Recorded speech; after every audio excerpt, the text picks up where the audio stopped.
Hello! Today we're going to do arepas. These are gorgeous little pan-fried South American, lovely sort of bready things made with cornmeal. They're absolutely delicious. They're so versatile. They're really easy to make. So grab your pan and let's do it. So this is everything you're going to need. We've got a pan, which is the flour. It's pre-cooked white maize meal. It also comes under the name Arepa, pan harina, but this is it. I love this particular brand. There's loads of brands, I'm sure. This brand here, because she looks like Rosie the Riveter. Here I've got just down here, in case you don't think you know who Rosie the Riveter is. That's who she is. We can do it. So we have, the recipe for this is actually on the back of that pack. So it is just 2 cups. I frequently do a half amount of this, by the way, and a half amount makes enough for 4 people to have for breakfast very nicely. But 2 cups of flour, cornmeal, to 2.5 cups. I usually avoid cup recipes like the plague because they start with cups and then they start adding sticks of butter. I don't know what that is. I've looked it up. It's 50 grams approximately, but I find it very confusing. However, this one is very easy because it is just that. And give it a stir. You also need a teaspoon of salt. So obviously, if you're doing half the amount, half a teaspoon of salt. Now, arepas by themselves don't have much flavour. It's just cornmeal, salt and water. So, you know, not a lot of flavour there. So that's why this slightly messy thing is in the side of shot. This is my spice rack. Hello, spice rack. Yeah, I've had all kinds of tidy methods, but ultimately I get through spices so fast that that is what I use. You can put pretty much anything in an arepa to add flavour to it, or you can just leave it as it is and fill it with something delicious when you eat it. I'm doing cumin today. That's one of my favourite things to add. I also frequently do chipotle, or there's many pronunciations I'm sure. Well, there's probably one correct pronunciation, and that's probably not it. But that's nice smoky chili flakes. Yes, and I will regularly use those, but I'm doing this today.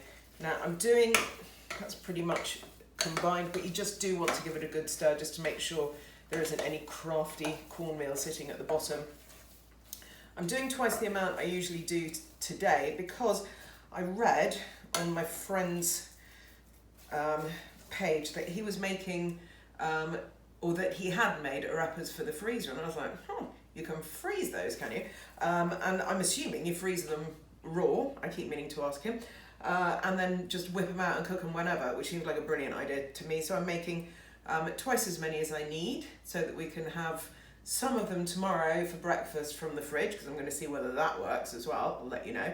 And then I'm going to experiment with freezing them and see if that works. Now, with anything where some dry ingredient needs to absorb water, it's always best to leave it just for a few minutes just to let that full absorption happen. So I'm going to do that here with the flour, just to make sure that everything's all nicely plumped up and that I don't have a sort of floury, liquidy mess. So that's what it looks like. It becomes the texture of Play-Doh. Just give it 2 or 3 minutes, no more. I'm going to make a coffee. I'll be right back. So this is rested, and this, can we see this? This is the kind of texture that you're looking at. So forming your mixture into arepa is simplicity itself. You just grab a handful, as much or as little as you'd like. That's about how much I like. I tend to make mine quite thin because I like them gooey in the middle, gooey kind of cornmealy, soft and melty in the middle. If you don't like them like that, you can dry them out a little in the oven. I do like them like that, but not too much like that. So that I kind of did that without really showing you. It's the texture of Play-Doh. It really is. It's that pliable and lovely. You could stick it through one of those Play-Doh moulder things. If you feel like you've got a little bit too much, I think I did there, just chuck some back. Get it vaguely ball-shaped in your hand and then flatten it out like that.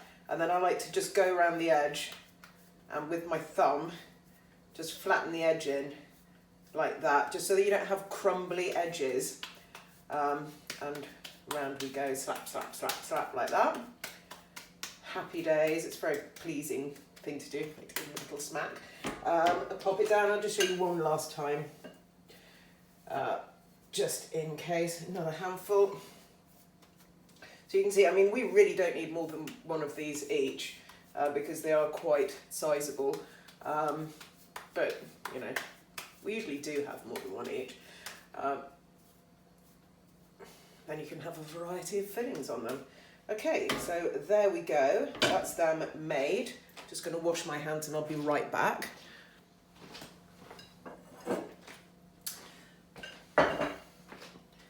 Okay, so we're going to put the pan on a low heat and just get some oil in there. Reasonable amount of oil. They do absorb some of it.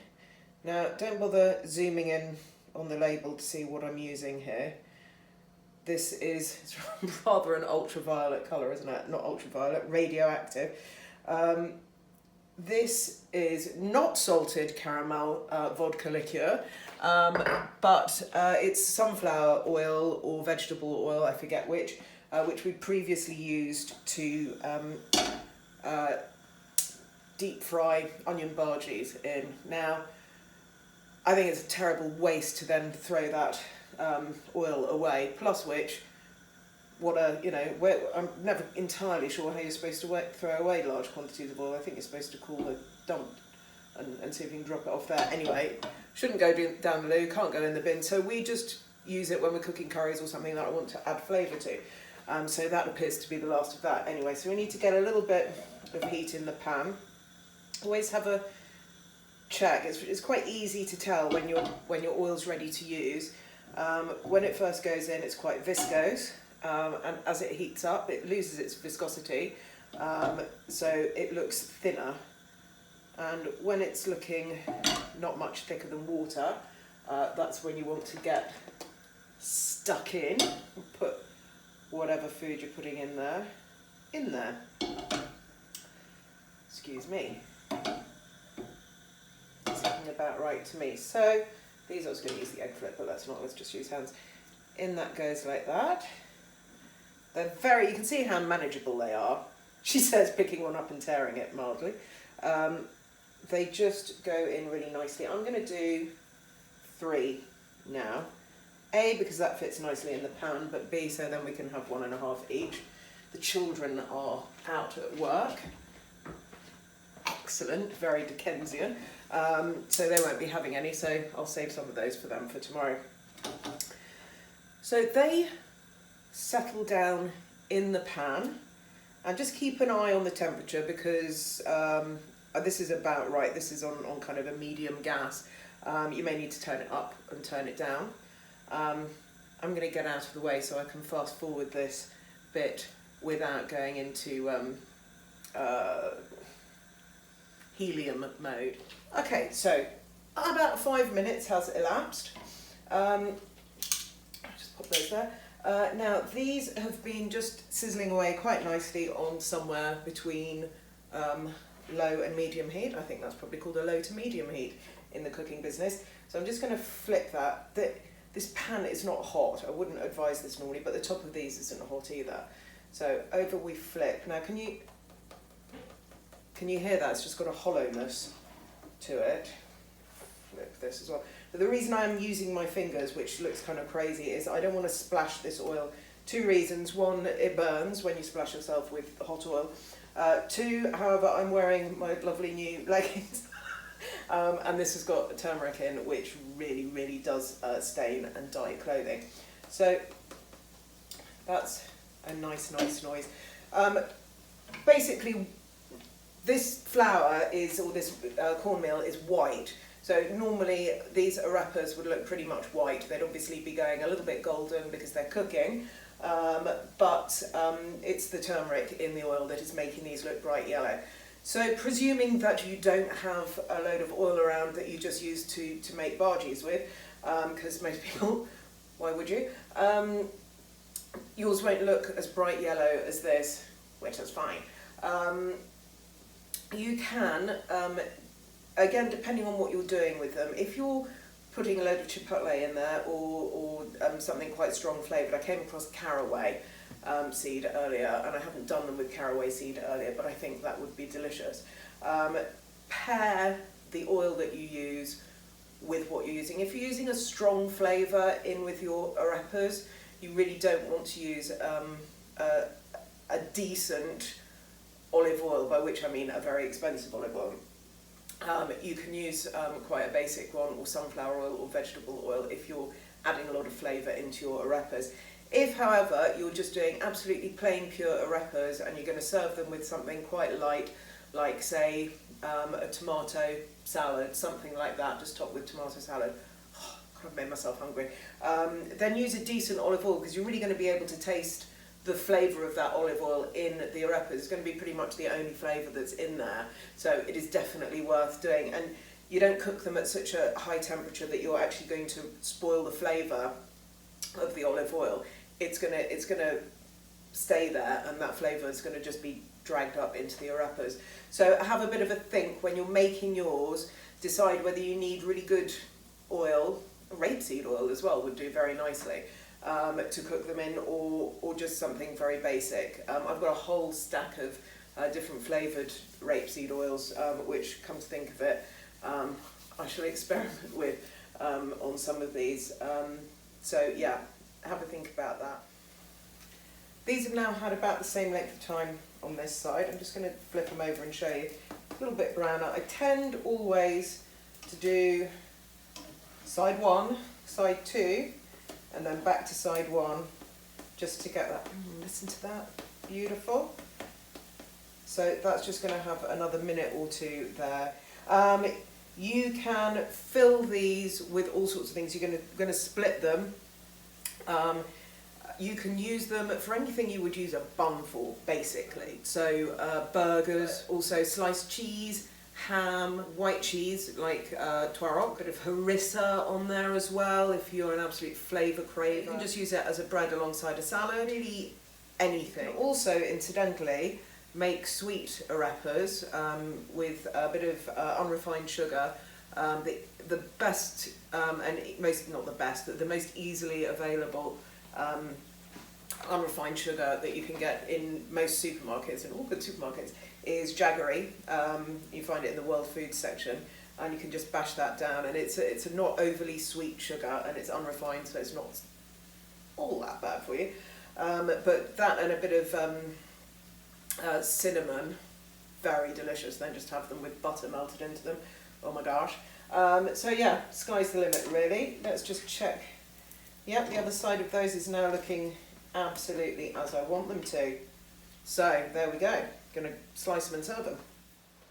Just flip them out of the pan and onto some kitchen roll to just absorb some of that oil. If I lift one up, you can see it does take up quite a lot of the oil, so it is definitely worth doing.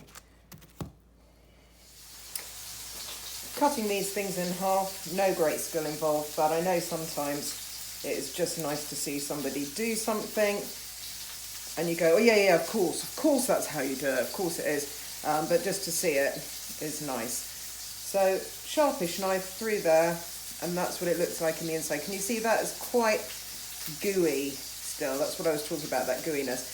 So if you have that, don't worry, you haven't done it wrong. That's how it is meant to be. Beautiful. So, the finished article. This is clearly the shabby gourmet making a pig of herself, just for you. So I have one burger here with one arepa, chamula, lots of wild rocket, and my favourite with the rose harissa and the twaròg. Let me know what you do with yours. Enjoy them, whatever it is that you do with them. And any questions, ask in the comments below and I'll answer them, of course. And if you've enjoyed it, as ever, give us a like and a subscribe. Cheers!